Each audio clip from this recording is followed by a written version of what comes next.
I never believed in the idea that a house could remember things. I used to think people only said that to explain feelings they didn't understand. Cold spots, strange sounds, that sense of being watched when nothing was there. I always believed there was a logical reason. At least, I did before I spent one winter in that house. This happened when I was 28 years old. At the time, I was struggling.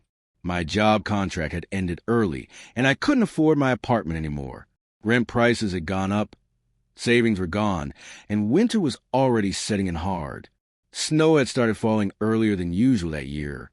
Thick and quiet, the kind that changes how the world sounds. That's when my aunt called me. She told me she had an empty house I could stay in for the winter. It was an old family property, far from the city, sitting on the edge of a small rural town.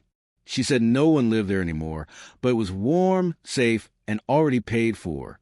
All I ask, she said, is that you check on it. Keep the pipes from freezing. Make sure nothing breaks. I didn't hesitate. When you're desperate, isolation sounds peaceful. The drive there took almost 4 hours. The farther I went, the less traffic I saw. Self-service faded. Radio stations dissolved into static. By the time I reached the town, it felt like I had driven back in time. Only a few lights were on. Most houses were dark. Snow covered everything evenly, muting sound and movement. The house sat at the end of a long road, surrounded by trees stripped bare for winter. It looked normal. Too normal. 2 stories. White siding. Dark windows. A porch light that flickered when I turned it on. Nothing about it screamed danger. But the moment I stepped inside, I felt it. That heavy, quiet pressure. The kind that makes you lower your voice without realizing it. The house was fully furnished. Old furniture. Old photos. Family portraits I didn't recognize. The air smelled faintly of dust and cold wood, like a place that hadn't been truly lived in for a long time. My aunt had left a note on the kitchen counter. Heat stays on low. Don't use the upstairs back bedroom. If you hear noises at night, ignore them. That last line bothered me. I laughed it off at first. Old houses make noise. Pipes bang. Wood shifts. I told myself she was just trying to be helpful. The first week passed quietly. Snow fell almost every day. Thick storms that erased the road and trapped me inside for hours at a time. I unpacked slowly, settled into a routine. Mornings by the window, afternoons reading, evenings watching old movies on low volume. The house stayed silent, almost too silent. By the second week, I noticed something strange. Every night, around the same time, the house felt different. It was subtle at first. The air felt colder after midnight, even though the heat stayed the same. The silence deepened, like something had turned down the world outside. And the upstairs always felt wrong at night. I avoided it without meaning to. Then one night, I heard footsteps. They came from above me. Slow, careful, measured, not pacing, not wandering, just walking from one end of the upstairs hallway to the other. I froze on the couch, holding my breath, listening. The footsteps stopped. I waited for them to continue. They didn't. I told myself it was the house settling. But houses don't walk with intent. The next morning, I went upstairs. Everything looked untouched. Doors closed. No signs of movement. But the air in the hallway felt colder than the rest of the house, like the warmth refused to stay there. I noticed something else, too. The back bedroom door was locked. I tried the handle. It didn't budge. I remember my aunt's note. Don't use the upstairs back bedroom. I left it alone. As winter deepened, the town seemed to disappear. Snowstorms became stronger, longer. Days passed without seeing another person. Sometimes the road wouldn't be plowed for a week. It felt like the world had shrunk to just me and the house. That's when the silence changed. At night, it wasn't empty anymore. It felt occupied. I started hearing things after midnight. Soft sounds. A chair creaking upstairs. A door opening and closing slowly. The faint sound of breathing that wasn't mine. I stopped sleeping well. I kept lights on. I told myself fear feeds on imagination. Until the knocking started. 3 soft knocks. always at exactly 2:17 a.m. Not on the front door, not on the back, from inside the walls. The first time it happened, I sat straight up in bed, heart pounding. 3 knocks. Pause. 3 knocks again. Then silence. I checked the time. 2:17. The next night, it happened again. Same time, same pattern. By the 4th night, I was waiting for it. I sat in bed, staring at the door, counting minutes. 2:16. 2:17. Knock, knock, knock. The sound came from behind me, from the wall near the headboard. I didn't sleep after that. The following day, I drove into town to clear my head. The place felt even emptier in daylight. Only one diner was open. I sat at the counter and ordered coffee. The woman serving me kept glancing at me. "You're staying in the old Miller house," she finally said. It wasn't a question. I nodded. Her face tightened. "That place goes quiet in winter," she said. I asked what she meant. She hesitated, then leaned closer. Every winter, the phone stopped ringing. No lights, no cars. People say, whoever stays there doesn't last long. My stomach dropped. "Why?" I asked. She shook her head. House belonged to a family. Years back, they stopped answering calls one winter. When someone finally checked, no one was there. Just signs they'd been living normally. Meals half eaten. Beds slept in. Where did they go? I asked. She didn't answer. That night, the power went out. The house fell into total darkness. No lights, no heat, no sound. The silence pressed in so hard it felt physical. Then I heard it. Footsteps upstairs. Not slow this time. Running. Back and forth. Back and forth. Like something trapped. I grabbed my flashlight and stood at the bottom of the stairs. Shaking. The footsteps stopped. The back bedroom door creaked open. I watched as cold air poured down the staircase. And then a voice whispered from upstairs. "Why are you awake?" It sounded close. Too close. I ran. I didn't grab my keys. Didn't pack. I ran barefoot through snow to my car and drove until dawn. I never went back. Months later, my aunt called. She sounded relieved. "You left before winter finished," she said. I asked her what happened in that house. She was quiet for a long time. "Every winter," she said slowly, "the house remembers the people it kept. I don't live in quiet places anymore. And when winter comes, I never sleep with my back to the wall." There's something people don't understand about winter roads. They think danger comes from ice or snow or losing control of your car. But the real danger is what happens when the road decides you're alone. This happened when I was 35 years old. I worked as a snowplow driver for a small county up north. The job wasn't glamorous, but it paid well during winter, and it kept towns connected when storms tried to erase them. I had done it for almost 6 years by then, long enough to respect the roads, long enough to know when something felt wrong. That night, the storm was supposed to be routine. Heavy snow, sure. High winds. Nothing we hadn't handled before. The radio dispatcher said it would pass by morning. They were wrong. I started my shift around 9 p.m. The sky was already a solid gray, blending into the ground so perfectly it felt like driving through nothing. My plow lights cut narrow tunnels through the snow, and everything outside those beams just disappeared. At first, the road was quiet. Too quiet. No other plows. No headlights coming the opposite way. No houses lit along the highway. Just trees buried under snow, standing like frozen witnesses. By midnight, visibility dropped to almost zero. Wind slammed into the truck, so hard it rocked the frame. Snow piled up faster than I could clear it. The road markers vanished. I was plowing from memory more than sight. That's when the radio went silent. Not static, not interference. Dead silence.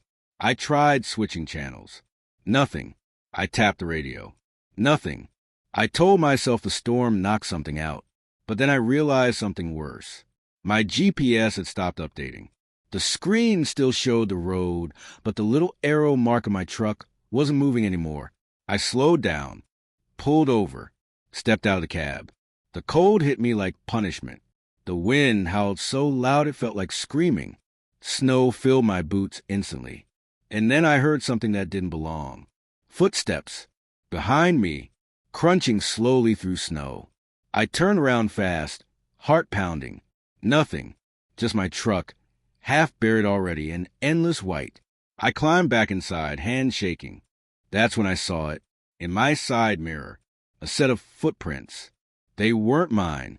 They came from the darkness beyond the road and stopped right at my driver's door. I locked the doors without thinking. The radio crackled suddenly. Not the dispatcher. A man's voice. Low. Calm. Road's closed, he said. I grabbed the mic. Who is this? Identify yourself. Silence. Then the voice again. You shouldn't be here anymore. I felt my chest tighten. I'm a county plow, I said. I'm clearing Route 12. No, the voice replied.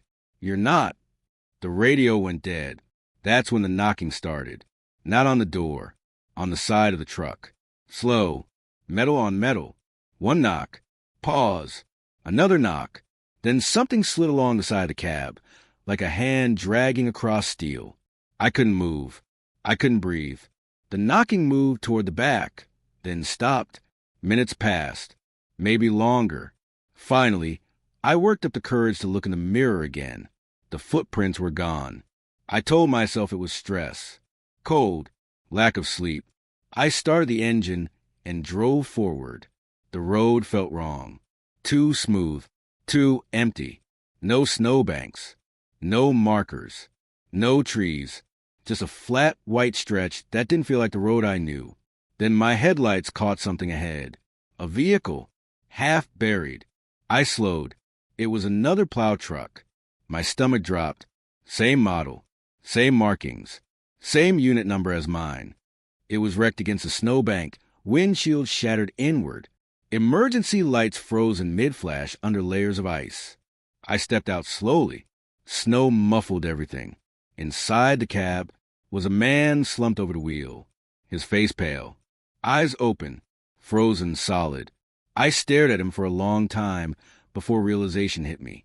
It was me. Same jacket, same gloves, same scar on my cheek.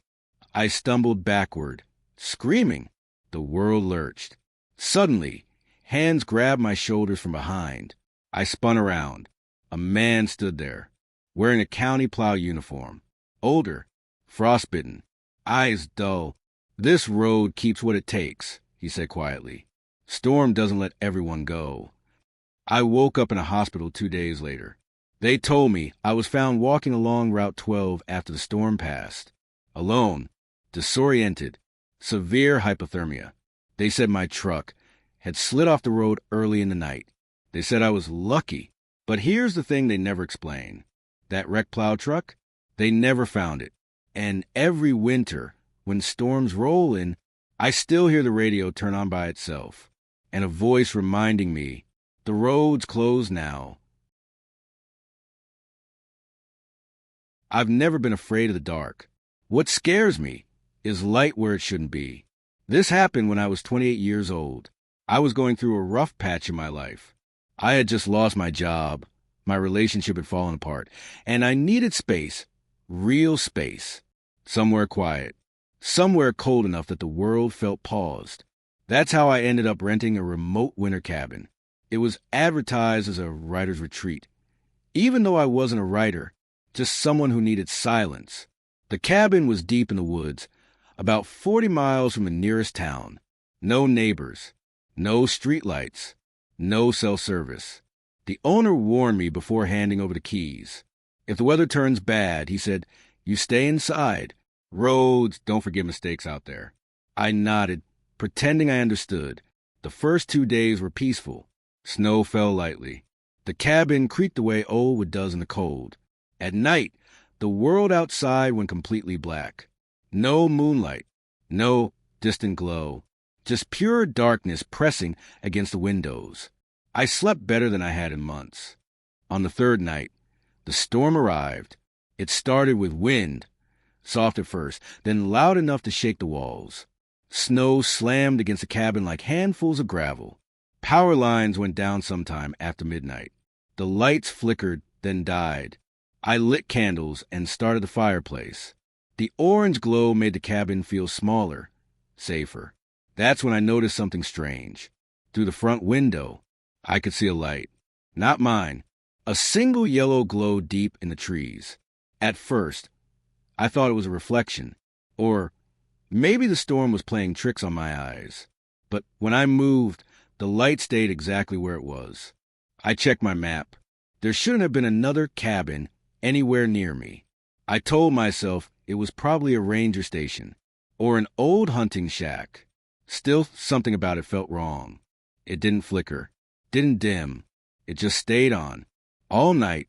The next morning, curiosity got the better of me. The storm had slowed, but snow still fell thick and heavy. I bundled up and followed the direction of the light, pushing through knee-deep snow. After about 15 minutes, I reached a clearing. There was a cabin there. Old, much older than mine. Its windows were dark, no tracks leading to or from it. Snow piled against the door like it hadn't been opened in years. But the porch light was on. I knocked. Nothing. I tried the door. Locked. I stood there for a long time, listening. No wind inside. No movement. Just silence. I went back to my cabin uneasy, but telling myself it meant nothing. My lights flicked on suddenly, bright and harsh. And that's when I realized something that made my blood run cold. The light outside was gone. I didn't sleep.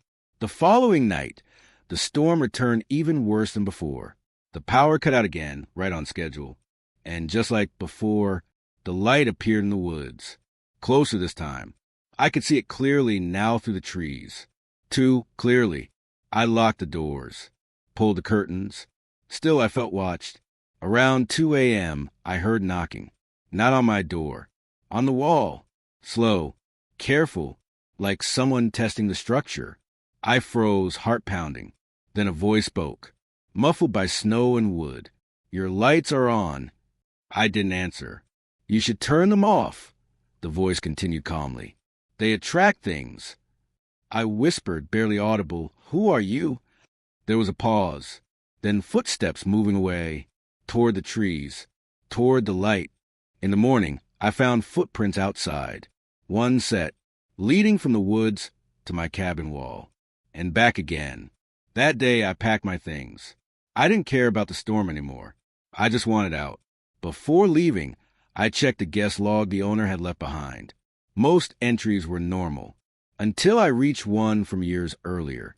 A single sentence written over and over, filling entire pages. "The lights are on again." I left the cabin by noon. Weeks later, curiosity dragged me back online. I searched records about that area. That's when I found it.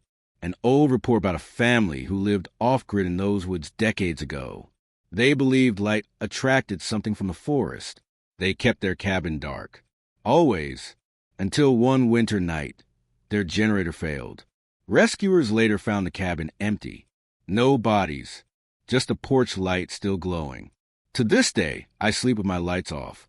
Because sometimes, late at night, I swear I can see a glow through my window. And I don't want whatever's out there to know I'm awake. I used to trust emergency radios. I believed that if someone answered you back, it meant help was real. I don't believe that anymore. This happened during the worst winter storm our region had seen in decades. I was 31 years old and working as a volunteer search and rescue driver in a mountainous area. We weren't heroes. We were just locals with trucks, radios, and enough experience to know how dangerous winter could get. That night, the storm came fast. Heavy snow started around sunset. By midnight, visibility dropped to almost nothing. Roads disappeared under white sheets. Wind howled so hard it rattled windows and shook power lines loose. Around 1:10 a.m., my radio crackled to life. "Emergency call, anyone copy?" The signal was weak. Broken. I grabbed the radio immediately. "This is Rescue Unit 7. I copy. What's your location?" There was a long pause. Then a voice answered. I'm stuck. The car won't start. I can't feel my hands." The voice sounded male. Young. Calm, but too calm. I asked for landmarks. Silence. Then very quietly, there's a road sign. I can't read it anymore.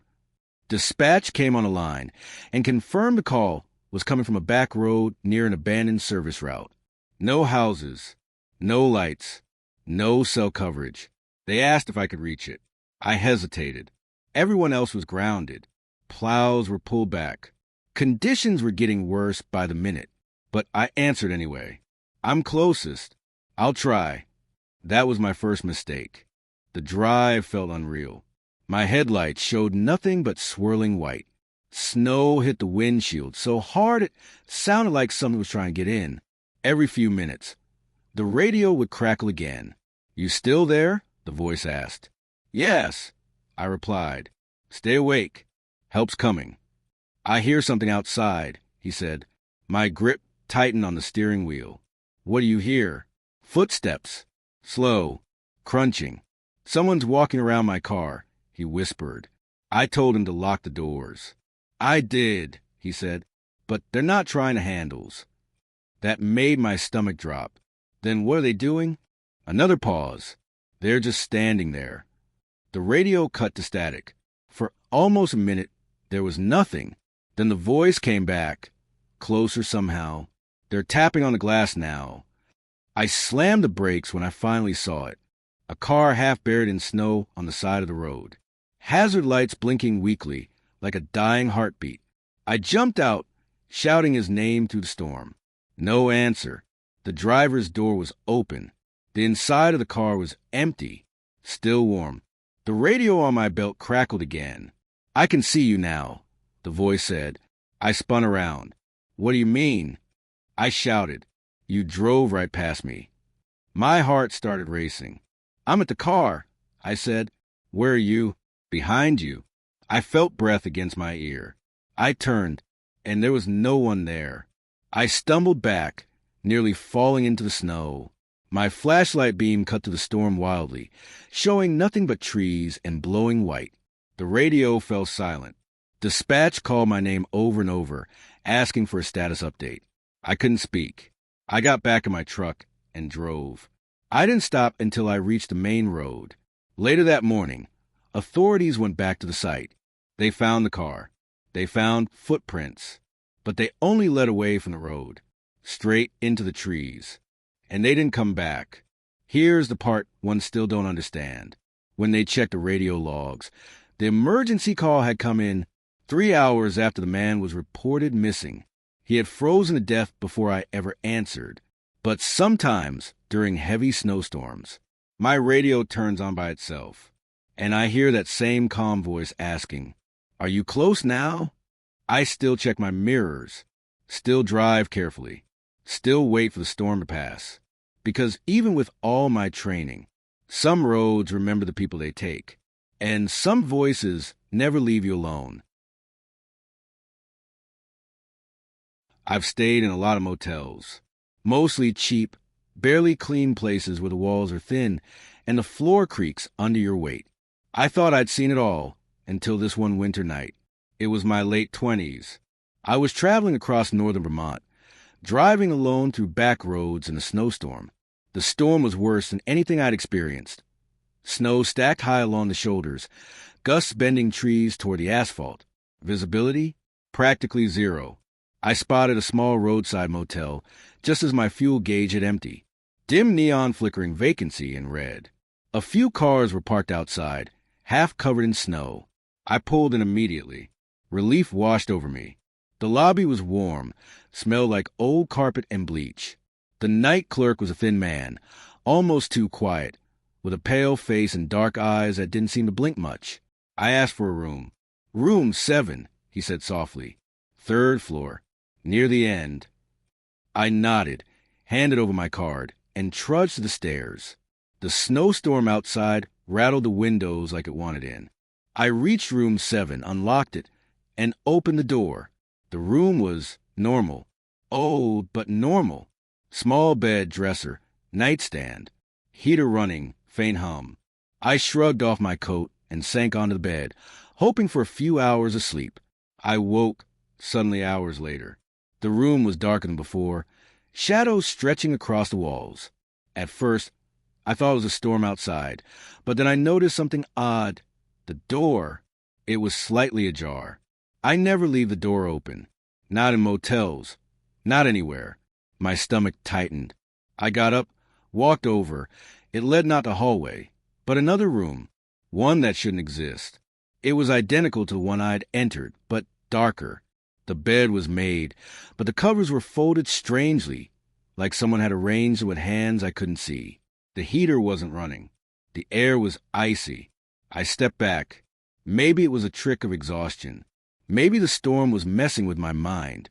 I closed the door, locked it, and tried to sleep. I woke again. The same icy air. The door to the other room was open wider this time. I could hear breathing. Slow, steady, not mine. I grabbed my phone. No signal. Nothing. Just the storm outside and that rhythm of breath. I peeked into the other room. Empty.